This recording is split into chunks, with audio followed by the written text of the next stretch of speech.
Welcome back to The Doctor Is In. This week we are returning to Neil Mattson's episode for the second half. Thank you for growing with us.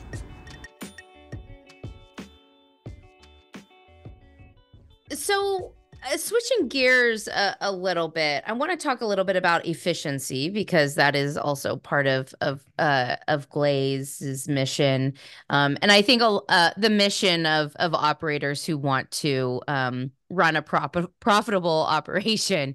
How do you define efficiency, Neil? Yes. So, what I really like to define rather than efficiency is efficacy, including plant responses. Because efficiency, this will be instilled by me from Lou Albright, my engineering colleague. Efficiency works when there's a fraction, like the numerator and the denominator have the same unit. So if it's like kilograms on the top and kilograms on the bottom, and then from that you can have a percent because the units Yeah, cross yeah. out. So that is efficiency.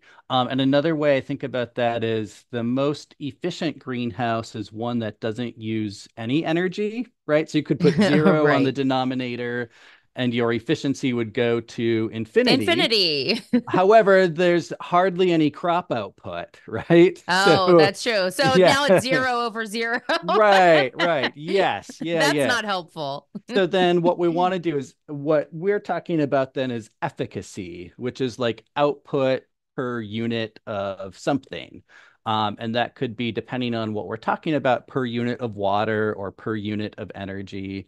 And then the numerator can be, if we're talking about efficacy of lighting fixtures, it's micromoles of lighting output per joule of energy.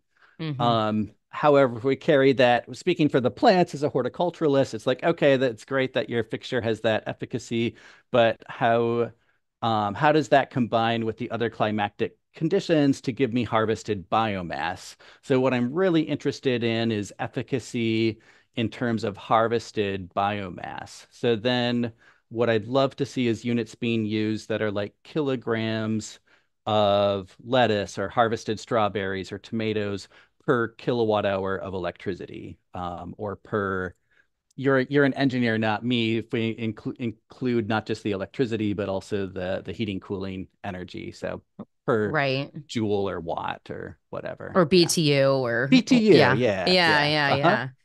Hmm. On that point about kilograms, and you mentioned this earlier, that you were looking at the metric of yield as opposed to square footage, right? Hmm. Like Hmm. how much energy per kilogram versus how much energy per square footage.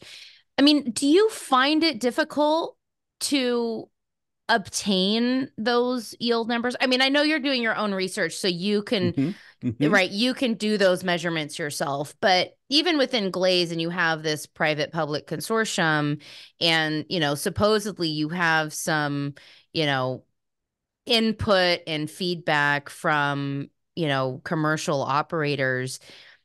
Is it difficult for you to get them to share that yield data, or are they open with it with you for that research?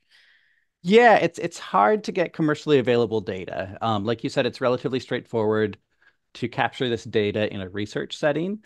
Hmm. But when we're looking at a commercial greenhouse, it's like, okay, are we growing multiple crops? So how does our energy use? Often we Oh, just have yeah. 1 meter on the large facility. So it's like, how does that energy parse out to each individual crop? Or Hmm. what's the boundary there? Do we include the walk-in coolers that of course are important for storing the product before we ship it out? Right. So those are some of the questions that come up. And we have at Glaze a benchmarking project, which is this one is NYSERDA funded, so it's working with greenhouses in New York State. We have about 10 to 12 facilities benchmarked so far, but NYSERDA will pay for energy efficiency contractors to go into a facility, look at all of their systems that are using energy, as well as look at their utility bills, and then ask them questions about their crop output, and then try to get these metrics. The difficulty is that there's really diverse metrics in terms of what is the output, because it's like Mm, easy if it's kilograms of tomatoes or kilograms of lettuce, but a lot of diverse producers in New York State are also floriculture producers. So it's like, what is our unit output? It's not per kilogram of petunias, but is it per hanging basket or per SKU of floriculture crop? Is it if we're selling living basil or something like that? It's not, again, right. kilograms. So It's per unit of yeah, whatever it is you're selling. yeah. Even with the lettuce Hmm. crop, so many growers are doing like a chopped product, right? A bagged product. Hmm. So Hmm. so then what Yeah. matters there? Is it the units of bags or is it the weight? I mean, obviously the bags probably have a minimum weight associated with them, so you could Hmm. kind of Hmm. work backwards to figure that out. But yeah, it seems like Yeah. standardizing metrics in our industry has been particularly challenging. Right. I wish we were all lettuce growers. It would just be easy if Or we didn't tomato grow grower, or anything else. just Or pick tomato one grower. crop. Yeah. Pick one. We can only be monoculture. And I think that maybe that's what differentiates a lot of the at least small and medium-sized growers in the US is that they're differentiated growers versus in the Netherlands, it's very much a monoculture. Like you're Mm, specializing in tomatoes or even like one cultivar of tomatoes or something like that.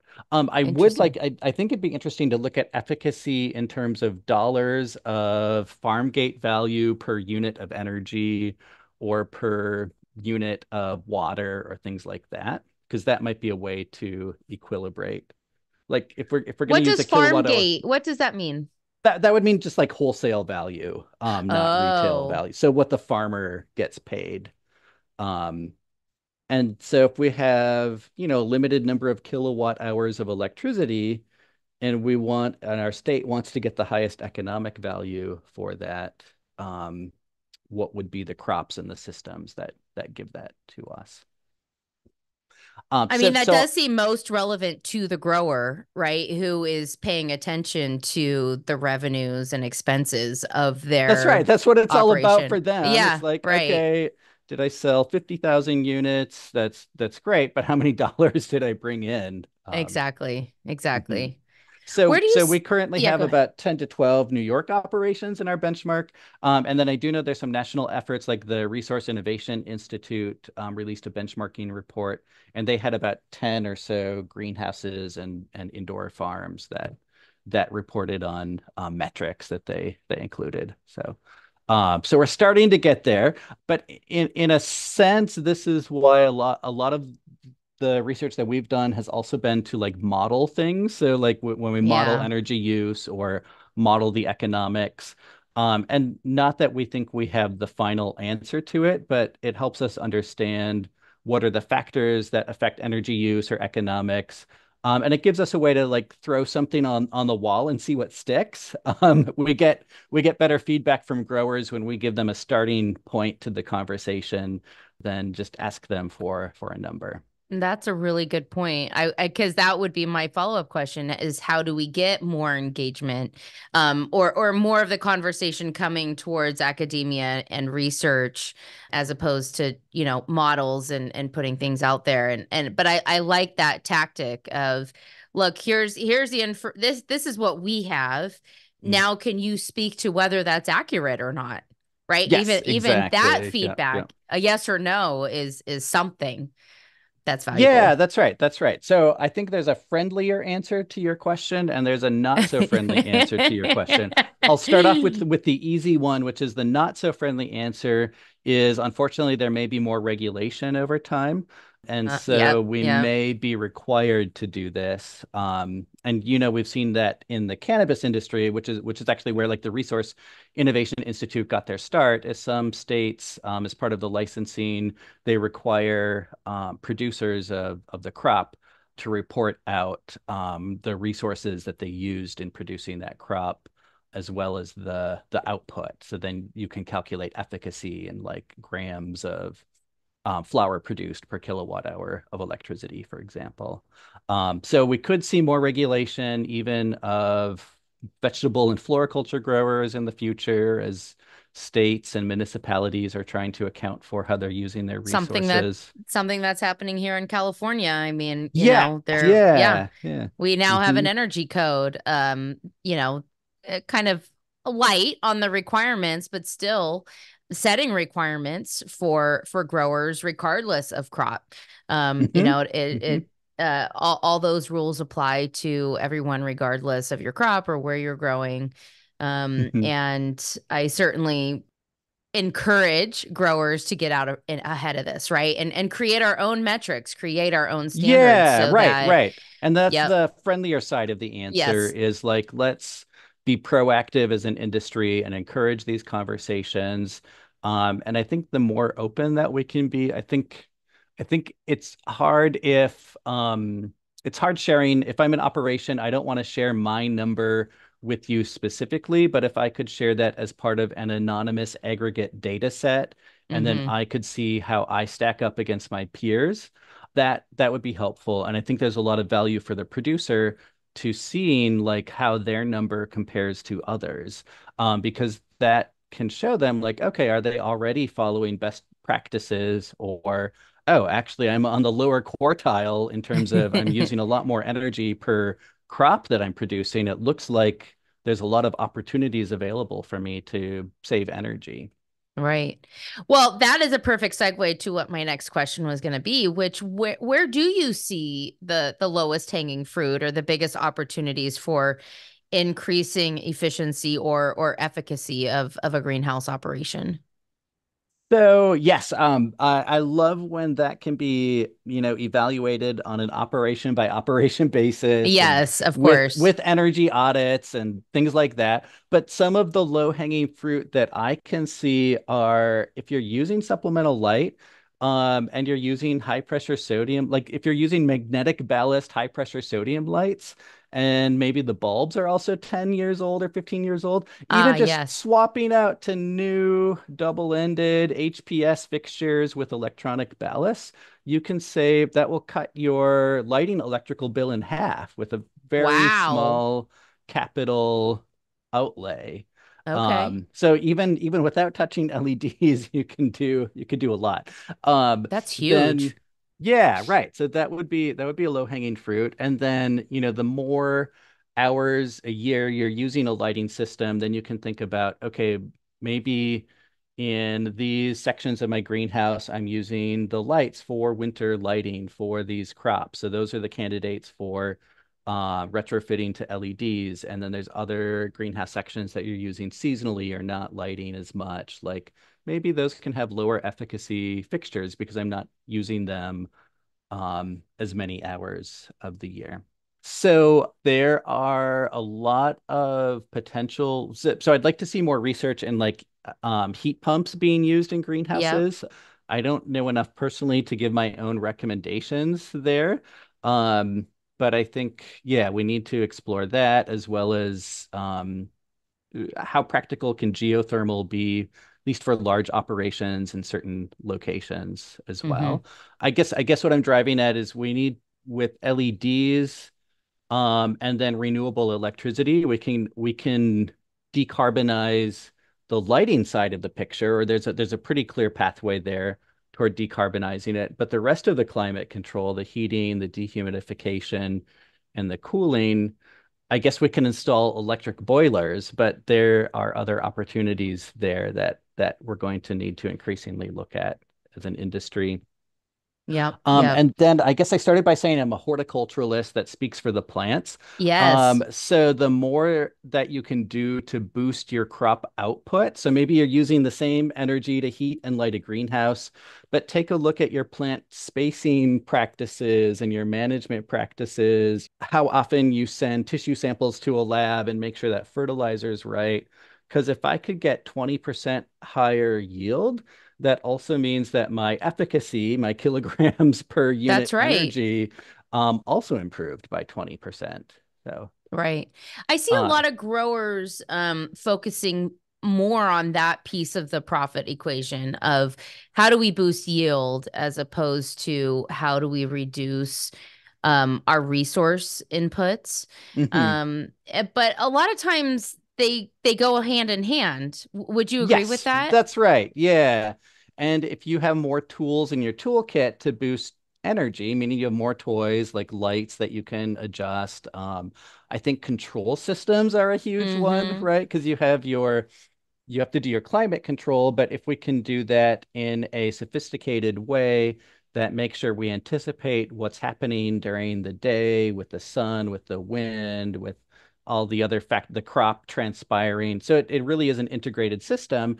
And if we can use a more sophisticated climate control approach, and we're finally getting to see that some of these systems for lighting, now that we have these sophisticated LEDs, we also need to be able to operate them in a sophisticated way, like like maybe we don't have to turn the lights off when the sun comes out, but we dim them to complement the sun to get a target Exactly. light Exactly. intensity. So I think those control systems would be a low-hanging fruit if someone doesn't already have a sophisticated control system.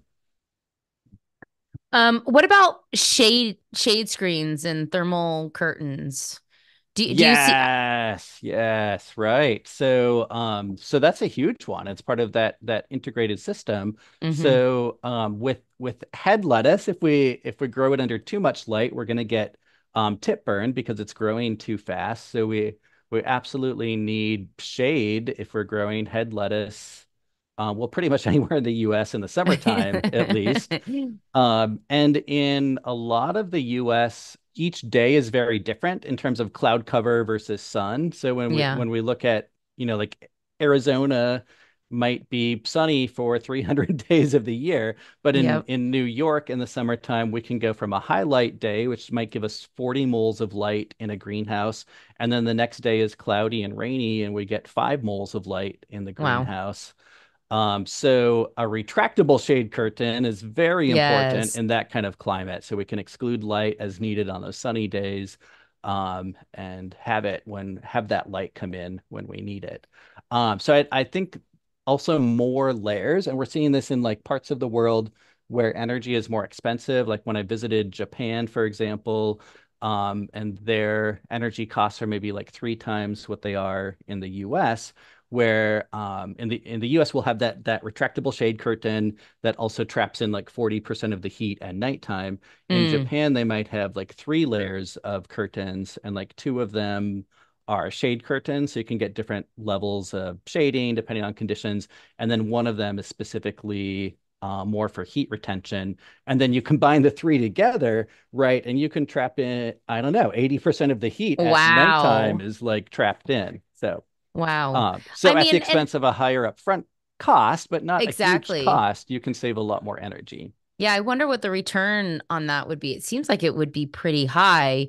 I mean, shade screens and thermal curtains are not cheap, I would say. Correct, correct. I Yep. mean, And they do they're have to not be maybe. replaced every, I don't know, 7 years, or it depends, Yeah, but and yeah. maintained. I And think a lot of maintained. people probably Yeah. forget to service the motors and clean the screens hmm and that kind of hmm good thing, so that you maintain the life, right? And maintain the efficacy that you're trying to get from them. hmm But it seems like the return would be really high. I mean, for me, that tends to be one of the first things that I notice is whether a greenhouse has some shade or not, or hmm thermal curtain or not. And it's amazing how many greenhouse growers don't have that system in place because they think more light, the better, right? Yes, right, right. And Yeah. there's a limit for every crop, even if you're a highlight crop like cannabis or tomato. Um, there can be such thing as too much of a good thing. Yeah, and And especially when temperature gets extreme. It's well, like, that's okay, the crop exactly might have been right. able to deal with that much light, but when it's 40 degrees Celsius or 102 degrees Fahrenheit, Yeah. like that photosynthesis is shutting down of that crop. Like, Exactly. And yeah, now, yeah. and your plant is probably using more water and hmm consumables, right, to cool itself and to transpire. And so now you're using more water. You're trying to now air condition or key, using more energy to try to cool that greenhouse, for more light. And so you've hit the accelerator on one, and you've kind of, hit the brake on a couple of other hmm variables that hmm impact photosynthesis. So you end up, you know, reducing yield overall as opposed to boosting it like you might think. Yeah, yeah. And I was thinking of another low-hanging fruit, which is just Yeah. for growers to have their own light sensors in the crop canopy. And Yes. because traditionally, like they have weather stations on top of the greenhouse, that feed into the climate control system. And that tells you solar radiation, which is really important to understand with managing the heat load in the greenhouse. And then it's kind of like, well, what is the crop actually getting? So going back to your point with transmissivity of greenhouses, and then what are the shading curtains doing? So how much light is actually getting to the crop? And you would be surprised. Well, maybe you would not be surprised, but how many growers cannot answer that question? So how many moles of light is your crop getting in a given Yeah. day?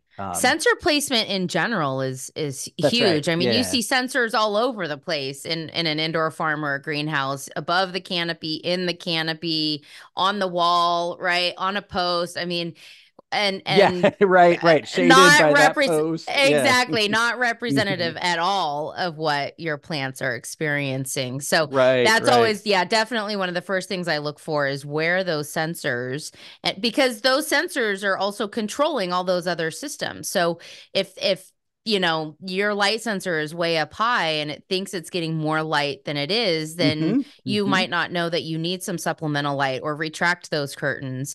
Same with temperature and humidity, right? I mean, if That's you right. have a Yeah, temperature yeah. sensor right next to the wet wall, um, your crop is going to be Yeah, you're really right. hot. Right. It's actually a lot warmer than you think it is. Yeah. And sensors are coming down in price too. So we can put more sensors in a greenhouse. And with our GLASE project, we've installed our lighting control algorithms in some commercial greenhouses. And what we've done is actually use 3 lighting sensors. Um, and at first we were like, okay, let's put in 2, because then we're like, okay, if that one's wrong with that one. But then Okay, we're like, but with 2, how do you know which one's wrong? Like which one's in air or which one's in the good shade? call. So then Yeah, we're like, let's put in 3, because then it's like, okay, which 2 are working correctly and which one is giving us a weird result. So we can do more like fault detection, and whether it be a sensor not working or just knowing that there's shading patterns in the greenhouse. Yeah, that has worked out well for us. that's a really good point. I mean, I feel like there's two schools of thought when it comes to the number of sensors. hmm hmm Right? There's the school of thought that you need one sensor per acre, right? Like what Right, per yeah, just bay in or one whatever. representative spot in this Exactly, range wherever of that is. I greenhouse. don't know Yeah. how you make that decision. hmm Or, then there's, the extreme opposite, which is we want 30 sensors in a 1,000 square foot space, right? Right, right. And then Yeah, there's yeah. something in between. Like usually I recommend 3, right? Like let's just hmm kind of hmm spread the love a little bit. I mean, what are your thoughts on that? I mean, is there such thing as too few sensors and such thing as too many sensors? Yeah, I think as a researcher, I like to err on the side of too many Of sensors. course, that makes But sense. but the question for the grower could be, okay, if we have those 30 sensors in the 30,000 square foot of space, what are we doing with that information? Right, right. Um, is it just calculating an average, and then Oh my statistically we could have, God. calculated an average, perfectly fine with 5 sensors in representative Right. spots?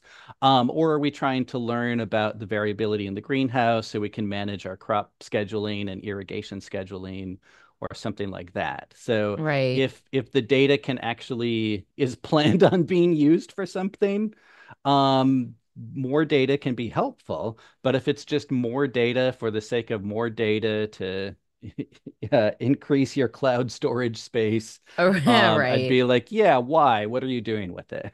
And I tend to see people who have more sensors use those sensors less than the ones that have fewer sensors, right? Like mhm. there's sort of this one, they don't know what to do with that data. And That's then right. And you get this two, they have information overload. Yeah. exactly, it becomes paralysis by analysis, right? Like you just hmm like, okay, we have all this data, we see all these variabilities and differences, now what, right? And so Yeah. then Yeah. if they determine that they can't make a change because the lighting is fixed, the HVAC is fixed, right, they only have so many zones of irrigation, then they have all this data but they can't actually apply it to make any changes within their operation. Yes, that's right. That's right. And if they're not even just being aware of what those differences are, so you can like think through like, okay, these plants are getting 30% less light than these plants. But if you're not taking the time to get through that and learn and adjust Mm-hmm. practices, it's like, what's the point? Yeah. Right, right. Where do you want to see the next big change in greenhouse technology? Ooh, where do I want to see the next big change? Um, so I think I would like to see greenhouses get to the point. Okay, let me back up. I have two big, hairy, audacious goals for the greenhouse industry over the next, I'm not sure what it will take, 10 years or 20 years or whatever. It would be that the greenhouse industry can get products that are at price parity with field grown produce. It's a good Um, one. because then we're no longer just a niche crop in high-end supermarkets and upscale restaurants, and it's truly accessible to every person. And we are already there with some crops, like tomatoes are a more mature crop, and the majority of fresh tomatoes that Americans eat come from greenhouses. But we're definitely not there with leafy greens or strawberries or cannabis or things like that.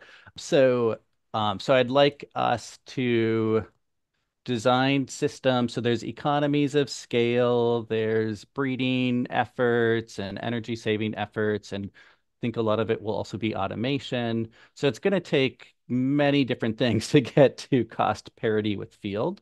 And there might be some, like as transportation costs go up, that's going to make it harder for national production in fields that are shipped, product shipped 3,000 miles versus a Sure. local producer that's 100 miles from market. So that would be one of my big, hairy, audacious goals. And then the other big, hairy, audacious goal is that greenhouses don't contribute to the greenhouse effect, or that I love greenhouses that. are decarbonized.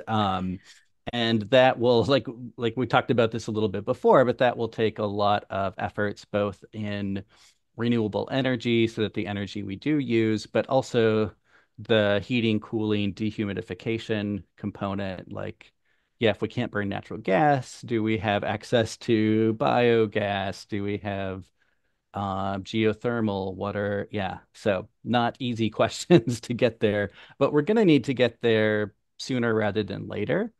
And I think I read a report in the Netherlands. The goal is to have greenhouses be carbon neutral by 2040 In the um, Netherlands? in the Netherlands. Yeah. Okay. Yeah.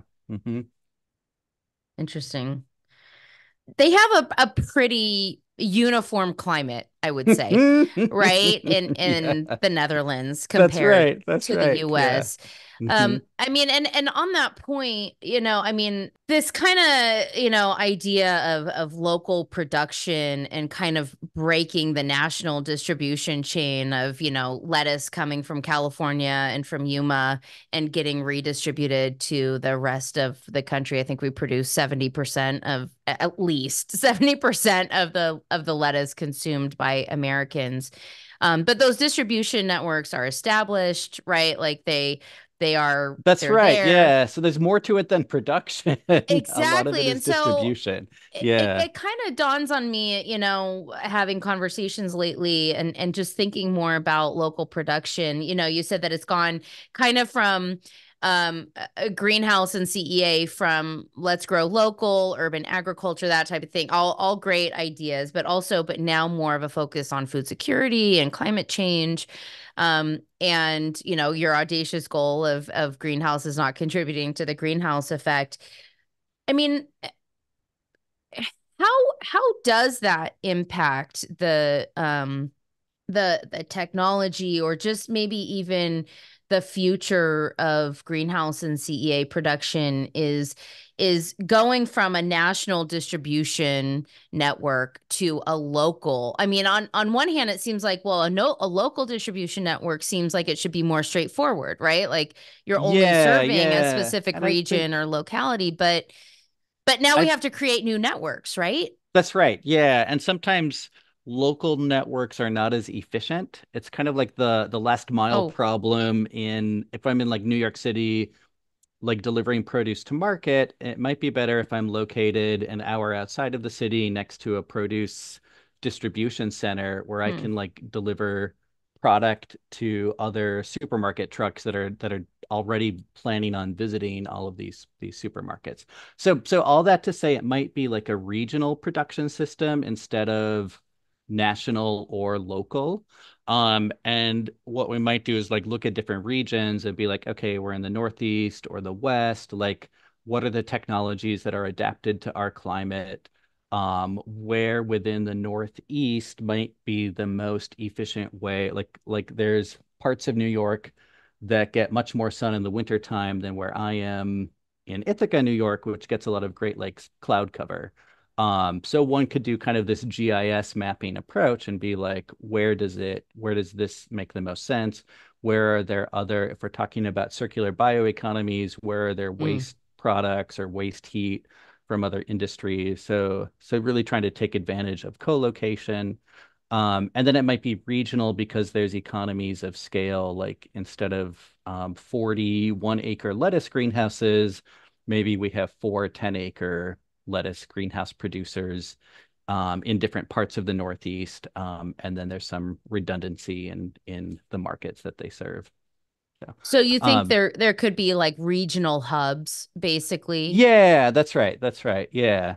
And as a researcher, maybe I would want to see like regional centers of excellence. So Ooh, I love that. we could have like small commercial scale greenhouses in each region so that we can train the growers and the workforce for that region. And we talk about the Netherlands a lot. And traditionally our industry has relied on master growers or well-trained growers from the Netherlands to come to the US and be the head growers in our operations. But if our industry is going to grow as fast as it is growing, we need to develop our own workforce.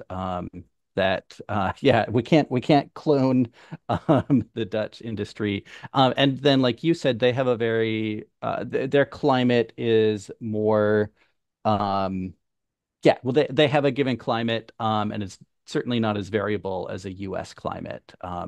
And if we're going to operate in the West versus the Northeast or the Southeast, we need to understand how to operate that greenhouse with those climate conditions. Yeah, yeah. I mean, I've been posing this question on LinkedIn and just in conversations of the high cost of building a greenhouse, not operating a greenhouse, but building a greenhouse in the US versus Canada, Mexico, and seemingly other parts of the world. It seems like, it Mhm. costs 3 to 4 times more here in the US than anywhere else. And part of me also wonders if that has to do with sort of the distribution of all these greenhouses all over the place, right? Like, we don't have a Yeah, Leamington, right? right. We don't Hmm. have like these like centers or these Hmm. hubs where you have historical knowledge and you have a lot of experience and an industry, even, contractors built up around That's the right. CEA Yeah, or yeah. greenhouse industry. Do you And think that's partly true or a contributing factor to that? so certainly, yeah, we have these more diverse climates, and then we have need for more site-specific engineering. Hmm. And in lieu of lots of years of operational knowledge, we kind of have to over-engineer facilities so that we know that they'll work because we don't have this background knowledge to Yeah. go to. So definitely that is a challenge in the U.S. where I often look at the Netherlands with jealousy, and they have something like 10 times the greenhouse production area as the US in a much smaller area, like in Oh, a right. land area the size of New York or less than New York. And so then you think about all those climate things, but also distribution things. And yeah. So Everything is concentrated in one yeah, everything is location, concentrated, and the which we could US. do here and everyone would be growing in California, let's face it. But Right. that's I what we're guess trying to I get guess away that's what from, we right? have done. Right. Yeah, yeah. So we're seeing that there can be a benefit of resiliency in terms of where food is grown. And then resource wise, there may not be enough agricultural land or water in California or Yeah. more erratic climates. So yeah. Yep. Yep. Um, yeah, as we kind of wrap up here, I wanted to come back to the engineering part of GLASE. I feel like we've kind of hit every letter here. And I just wanted to ask you, what do you see as some opportunities for plant scientists and engineers, you and me, basically, right? Or you and me types to work together to advance CEA technology and cultural practices? Where do you want to see more? Yeah, Yeah, yeah, that's working great. together. And I think there is this growing realization that we need both to work together. And Cornell CEA and was a strong model of that. Bob Langhans was a horticulturalist, and Lou Albright was an engineer. And so there was this realization that we need someone that understands the plants and what we're trying to do to optimize them and quantify their output. But then we also need someone that understands the kind of cutting edge technology or toolkit that we might have, even from other industries that we could apply to this industry, and using modeling techniques and computational fluid dynamics and sensors and controls, and nowadays AI. So yeah, working together. And then I think a lot of it is both parties really trying to understand the like language and terminology of the other side. Yeah. So I love it when engineers, yeah, talk about plant lighting units and micromoles per meter squared per second, and what is the output? How do you measure yield or quality or things like that? And then likewise, I try to understand units of energy and so forth. So I think, of course, we're at a point where sensors are becoming cheaper and more capable. We've talked about how sensing just for the sake of sensing is a big issue. And I think one of the issues is a lot of times the sensors don't all go into like a centralized dashboard or control area. So you have to Yeah. run like 20 different programs to read out pH versus lighting versus relative humidity or something like that. So we need sensors that can all talk to each other and play nicely. Maybe they have APIs that connect to dashboards. Um, then I do think we're going to see a lot of advantages with AI. And I don't know a ton about AI. I've collaborated with people on AI projects, but there's an understanding of you need big data sets to train AI. And then there's currently a term called like physics inspired AI, where you can tell AI like, oh, don't just think about this as a black box. Like a plant can't be anywhere in size from 0 grams to infinity grams. Like maybe I tell the AI what are the like physics constraints of this system so that it can be Okay. smarter and more precise.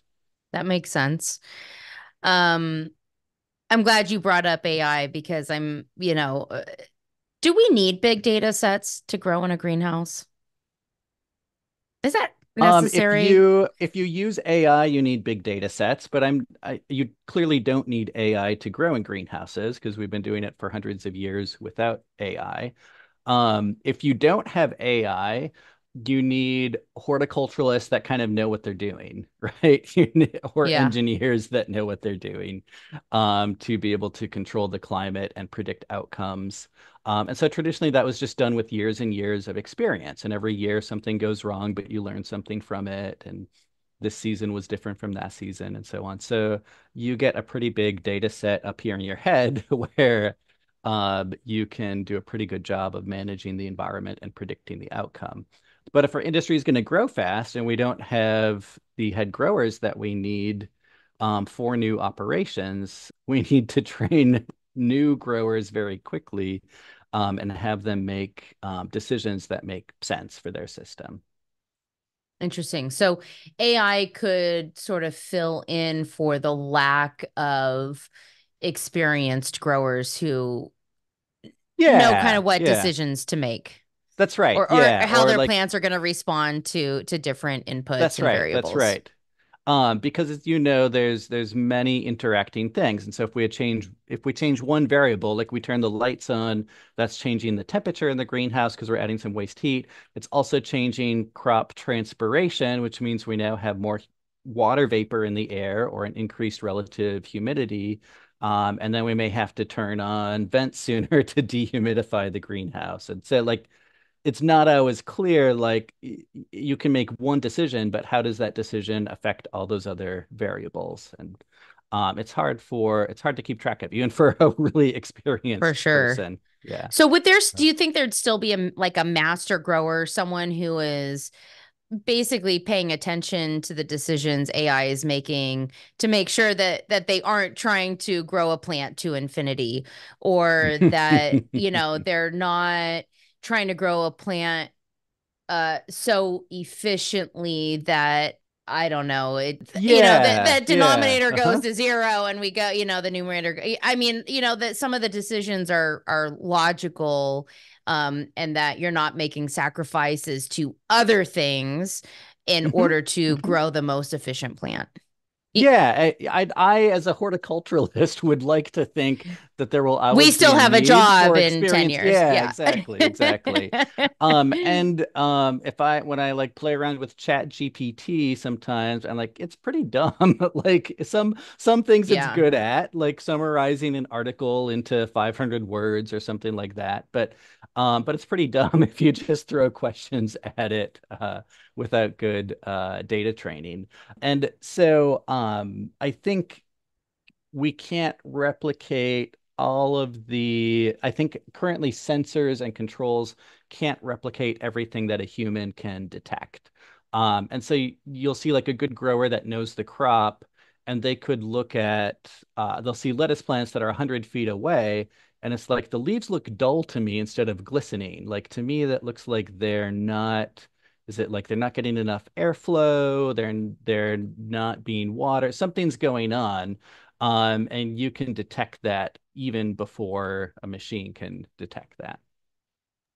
Yeah. Um, and that said, with AI, I kind of like the digital twin model that's being talked about. So with a digital twin, there's like sensors and controls, but they make suggestions to you as a grower.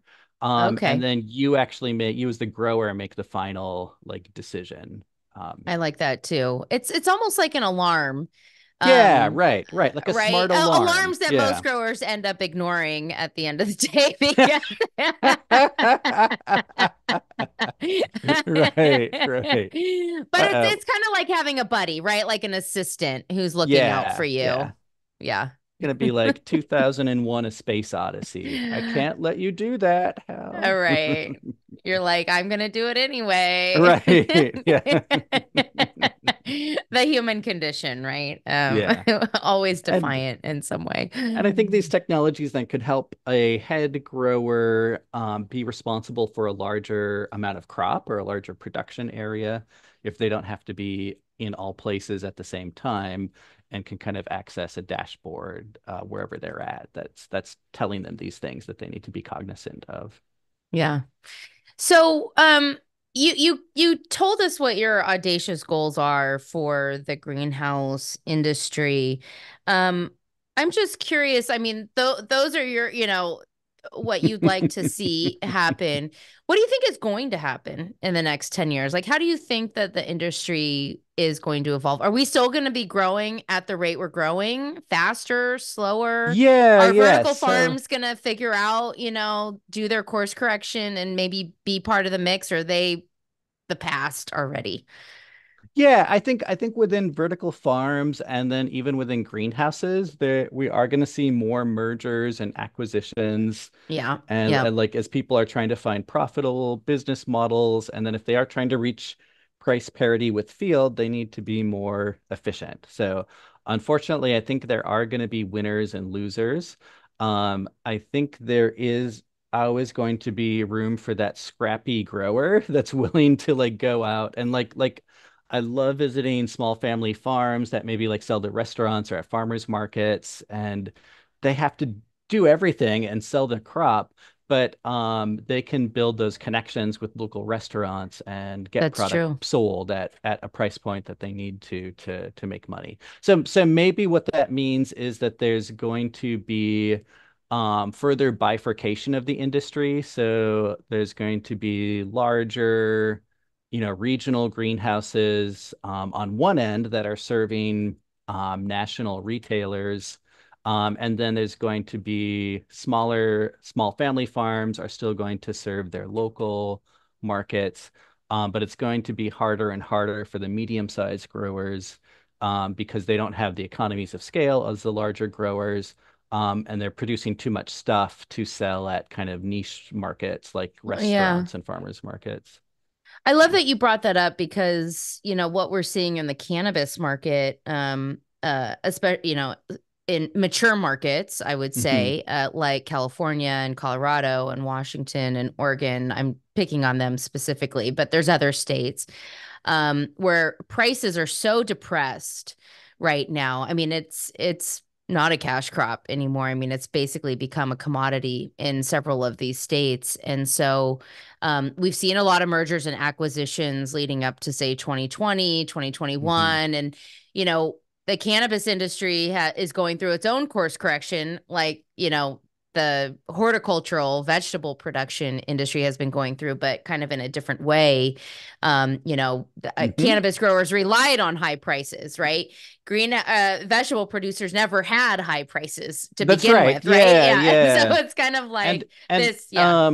cannabis growers had high prices because it was a closeted crop for so Right. long. And so people took a lot of risks growing that crop Sure. and bringing it to market. And now, as you said, within some states, there's mature markets. So yeah. Right. And so now they're looking at efficiency and efficacy Hmm. more closely in order to even just survive, not even thrive anymore.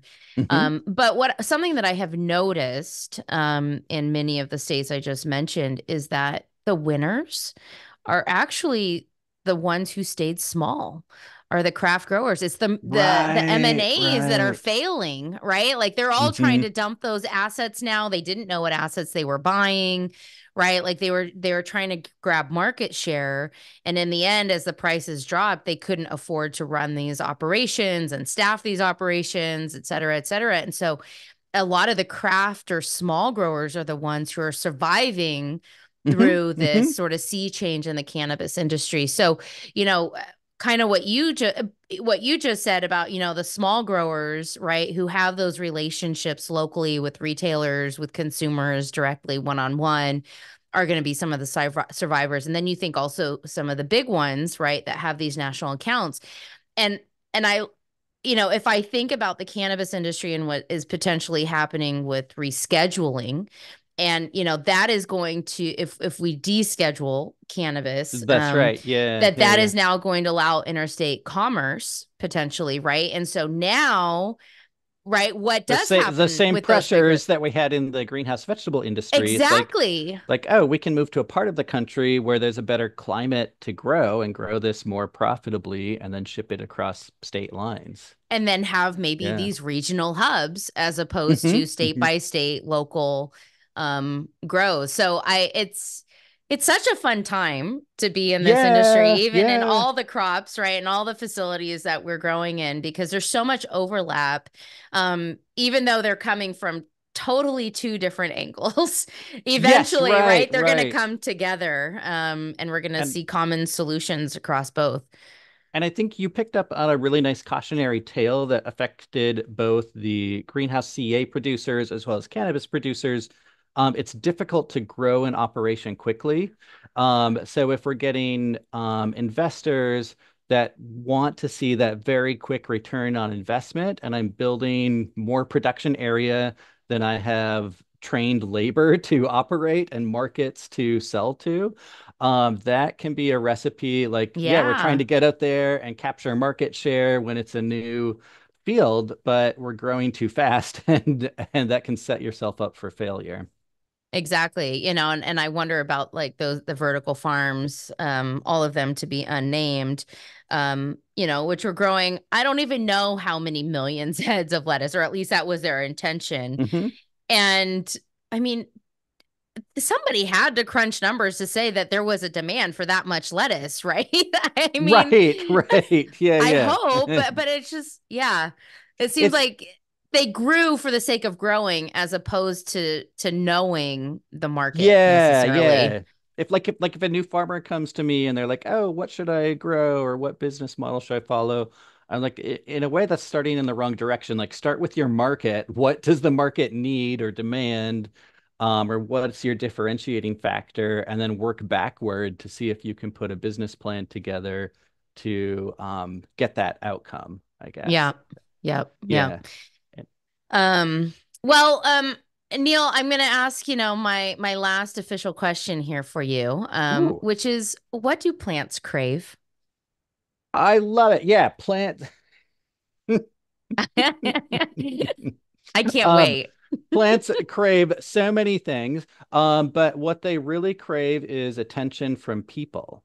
And Oh, so if people pay attention to plants, we can do things like give them what they need, and we already know what all of those different things are. So there's this theory that Americans are increasingly blind to plants, so they don't really notice plants in yeah. their environment or have bothered to learn the names of different plants and when they might flower and things like that. And so if we don't pay attention to our environment, we're then not going to care if we lose our environment, We're right? doomed. Yeah. Yeah, yeah. So let's all notice plants. I love that. I love that. Well, all right. So you probably know what's coming with some rapid fire questions here. Okay, so they're intended to be quick responses. If you want to expand, you can, but rapid fire. Yes, All right. All right, you ready? yes. Okay. Well, your last answer was a perfect segue to this first question, which is, are plants introverts or extroverts? It depends on the species. And I'll be okay with anthropomorphizing plants here, but some plants really evolve to be part of a community with their peers, and they actually send Mm, chemical signals out to let their peers know if they're stressed or under attack. And then other plants evolved to actively dissuade having neighbors so that they get all of the resources, like the black walnut that distributes the I forget the name of the compound, but it'll distribute this compound in its roots, which makes it hard for other species to grow wow. near it. So, yeah, so it really depends on the species. Interesting. Can greenhouses be more sustainable than field production? Yes, not all of them are now, but some number are now, and more will be in the future. Okay. What have you learned from plants? I've learned patience. It takes time, right? And even a very quick crop, it takes 35 days to go from seed to harvest. So take a step back, relax, give nature time to do what it needs to do. Love it. Okay, if you had to pick one thing, what technology would always be included in a greenhouse?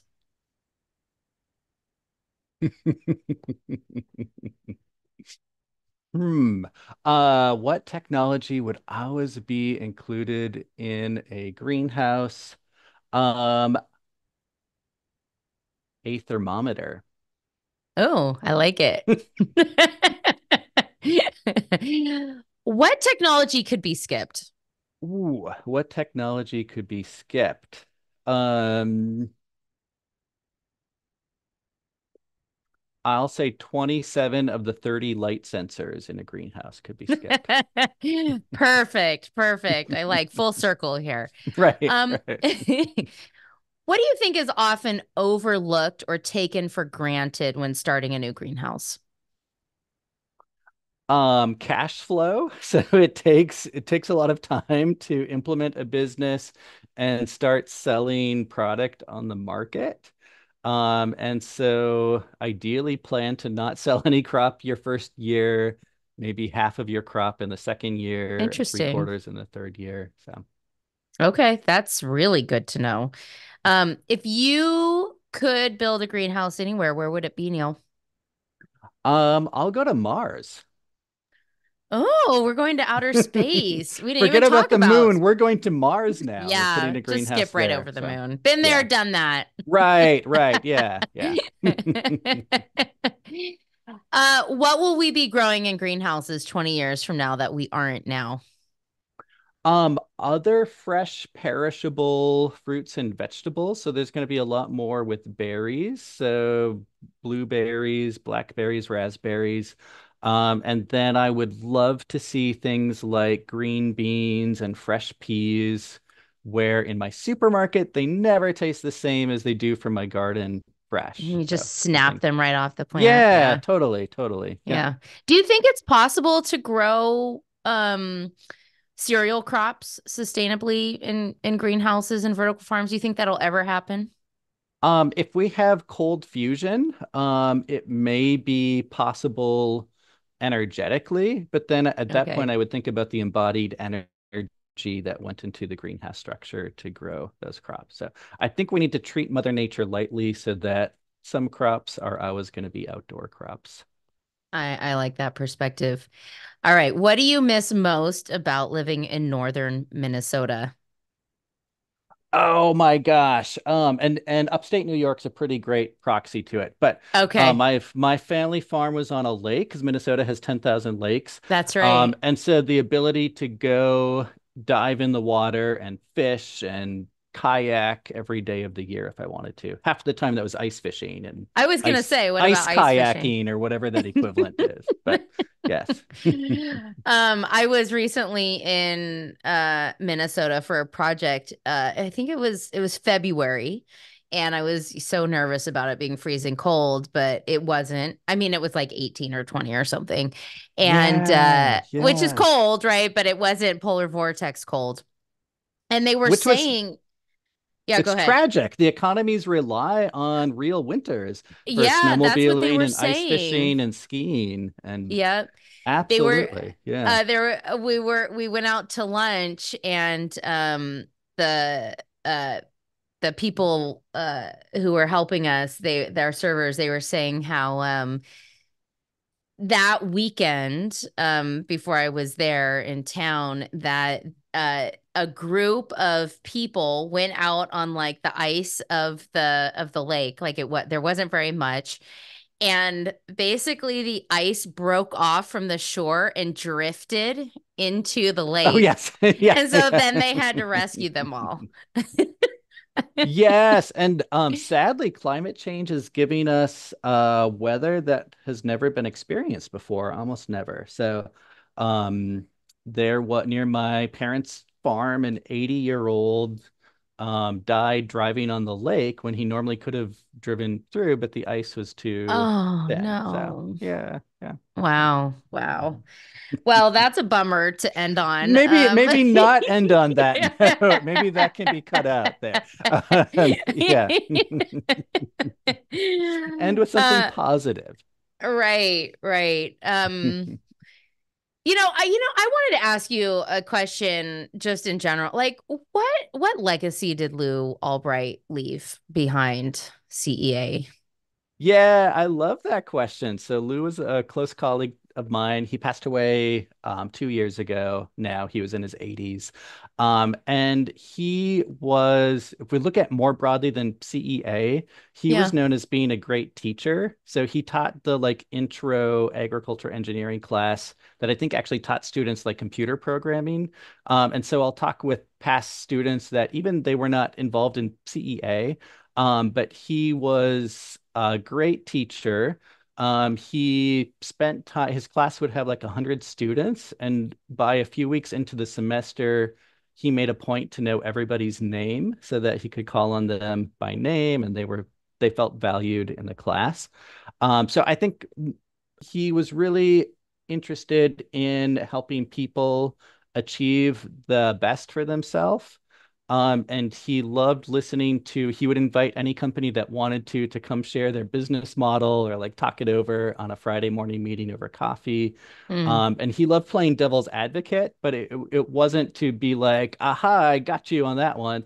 It was because he didn't want people to go bankrupt or like not have thought about something. So he was truly caring, and he truly wanted this industry to be as sustainable as possible. Awesome. Thank you for that. It is a big loss to, our industry, and to the research around it. And I just wanted to acknowledge him, being a Yeah, that was professor a from great Cornell. question. Yeah, Yeah, yeah. yeah, And his legacy lives on with so many students and graduate students and PhDs and professors out there that have been trained by him. So, absolutely. mhm. Um, so just some last thoughts, Neil, around GLASE. So if anyone wanted to get involved, in the research or in the consortium, how can they contact you? How can they get involved in what you guys are doing at GLASE? That's great. Perfect. Thank you for the shout out. So go to glaze.org, and glaze is spelled wrong, glase.org, because it's systems engineering, not systems engineering. I don't know. So go to glaze.org, and you can see our upcoming events. We have a Glaze Summit coming up in November. We recently finished out our short course for the year, but look for the next one. Sign up for our newsletters. We have a free newsletter that goes out every month. And then we have almost monthly webinars as well that are free and open to the public. And then if you're looking for a deeper relationship, maybe joining GLAZE or accessing more of the research or sponsoring research trials, check out the membership tab of our website, or contact me as well. Awesome. Well, thank you, Neil. This was an amazing conversation. I'm not surprised by how long it went, and we had a lot to cover. It's just so fun to talk to someone who is doing the type of research that, we're trying to put out into the world through our design and our engineering. And I appreciate everything that you do at Cornell and with GLAZE, and all of your publications and presentations. Thank you for your contributions to our field. It's been a real treat. Right. I loved talking with an inquisitive, like-minded person, and it was just a really lovely couple hours together. So. Awesome. All right. Well, thanks, Neil, and have a great rest of your week. All right. I'll look forward to listening to this. Take care. All right.